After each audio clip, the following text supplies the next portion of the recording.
Class 6 অধ্যায় 7 আবহাওয়া ও জলবায়ু।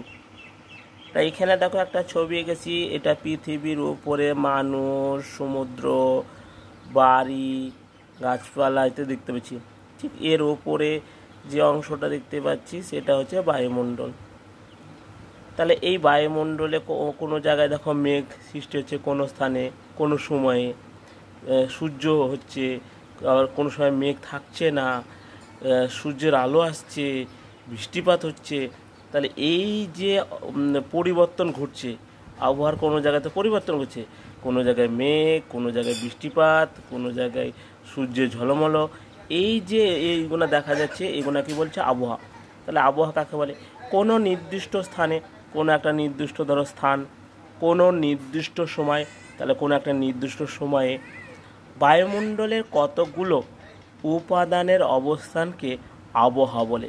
কোনো একটা নির্দিষ্ট সময় হচ্ছে, নির্দিষ্ট তারপরে স্থানে আবহাওয়া কী হচ্ছে, একবার মেঘ, একবার মেঘ থাকছে না, একবার সূর্যের আলো থাকছে।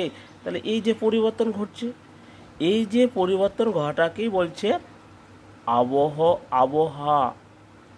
আবার বলছি, কোনো নির্দিষ্ট স্থানে, কোনো নির্দিষ্ট সময় বায়ুমণ্ডলে কতকগুলি উপাদানের অবস্থানকে আবহাওয়া বলে। তাহলে এই নির্দিষ্ট স্থানটাতে কী হচ্ছে, কোনো সময় মেঘ, কোনো সময় মেঘ থাকছে না, কোনো সময় সূর্যের আলো আসছে। এই যে পরিবর্তন ঘটছে কিছু ক্ষণিকের জন্য, সেটাই হচ্ছে আবহাওয়া। এর উপাদানগুলি বায়ুর উষ্ণতা, বায়ুর চাপ, বায়ুর আর্দ্রতা, এগুলো হচ্ছে আবহাওয়ার উপাদান।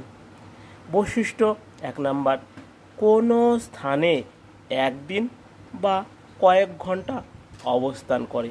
তাহলে কোনো স্থানে একদিন হতে পারে বা কয়েক ঘন্টা হতে পারে মেঘ থাকলো, আবার কিছুক্ষণ পরে দেখা যায় মেঘ নাই, আবার দেখা যাচ্ছে একদিন থাকলো, তারপর আবার দেখা যায় নাই।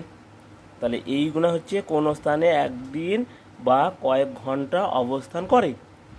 বায়ুমণ্ডলে অল্প স্থানে অবস্থান করে, বায়ুমণ্ডলে কিন্তু অল্প জায়গাতে অবস্থান করছে।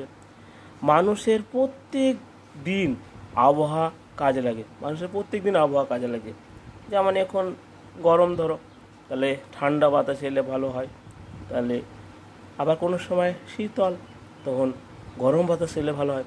তাহলে এই যে মানুষের প্রত্যেক দিন আবহাওয়ার কাজে লাগে। আবহাওয়া ক্ষণস্থায়ী, বেশিক্ষণ থাকে না, আবহাওয়া কিন্তু বেশিক্ষণ থাকে না।